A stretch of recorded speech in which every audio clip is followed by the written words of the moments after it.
We welcome in 35th District Representative Dan Griffey. Good morning, Dan. Good morning. How are you guys? Good. Good to hear from you and see you in here. We heard some reports from John Sackgass this morning that there has been some additional funds. The revenue forecast is out, and it looks good for this and next biennium.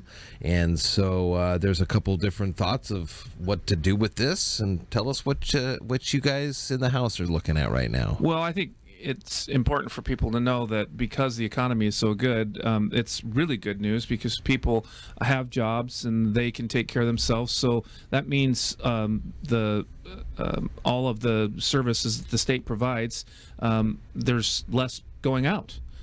Very good news, and we would like to give it back to the citizens of Washington State by honoring the $30 car tabs that they voted for, because we got plenty of money to pay for that, and lowering taxes or eliminating taxes on a lot of everyday products that people need to use, feminine hygiene products, diapers, things like that. We also have another measure that might be coming out because the revenue forecast was so high.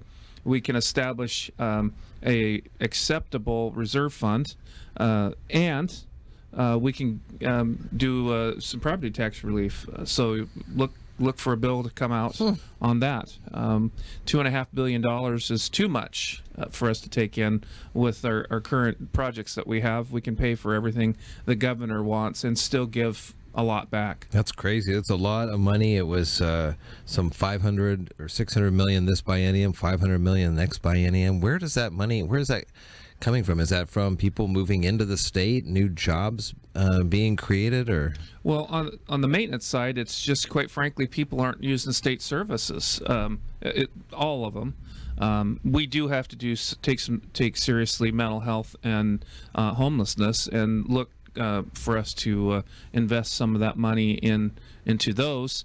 But it is time, because the good citizens of Washington State are doing so well, and the businesses are doing so well, to give a little back.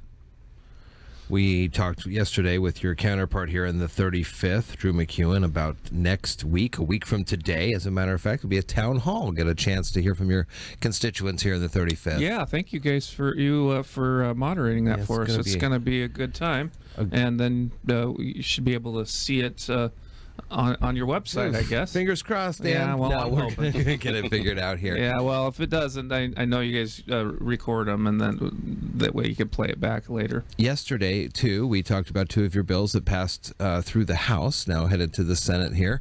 One on just being a little more transparent on tax rates and what you're paying in on some of those taxes, and the other one had to do with on-demand mobile fuel trucks. That's exactly what it is.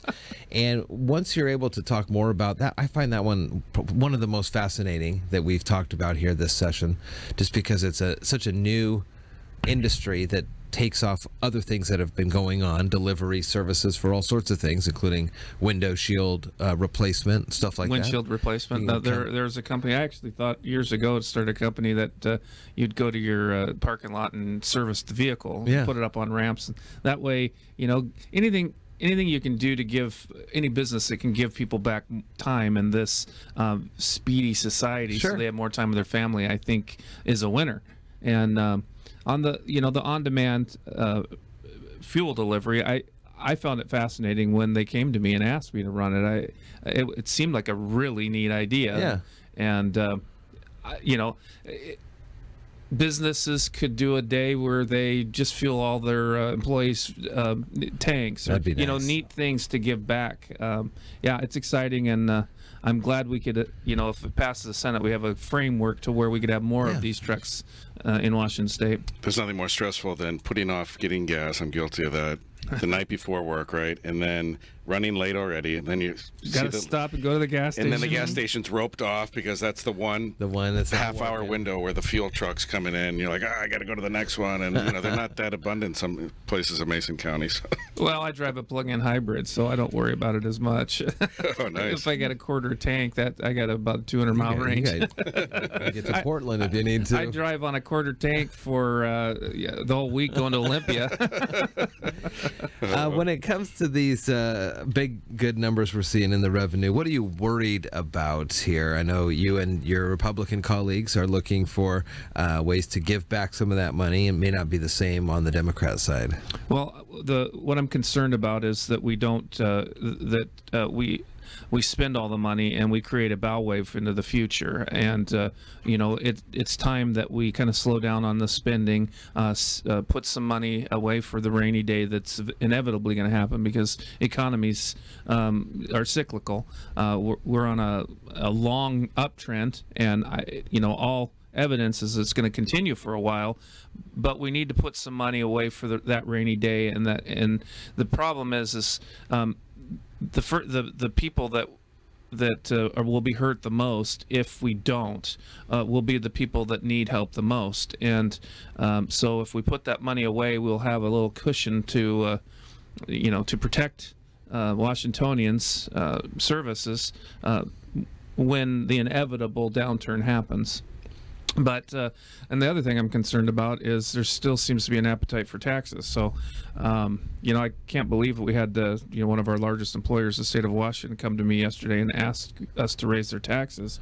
What is this? This was something with Boeing here. Yeah, the World Trade Association and the never-ending argument between Boeing and Airbus. Yeah, Boeing alleges that, and it's probably right, that the European Union directly subsidized Airbus, and it makes an unfair competition. But they're really worried about tariffs being imposed by the European Union, and then Boeing would be completely priced out of the market. So they're asking to have their taxes raised. What's concerning about that is it's just not Boeing. A lot of people thought that the preferred aerospace rate was just Boeing. It's not. It's all aerospace manufacturers, there's a lot of them in Washington State. Yeah, there are. Interesting. Well, we'll see how that plays out. 35th District Representative Dan Griffey, you can see him and Drew MacEwen live at Olympic Middle School next Thursday here. It's going to be at 6:30, goes until 8. It'll be an open town hall where we're going to kind of talk about things that have been happening this session and offer up your questions to both Dan and Drew. So that'll be a lot of fun. And, we'll get that taped and up online, or however we end up doing it. DanGriffey.HouseRepublicans.wa.gov is how you can get in touch with him now on his website. Good to see you. Good to see both of you. Thank you.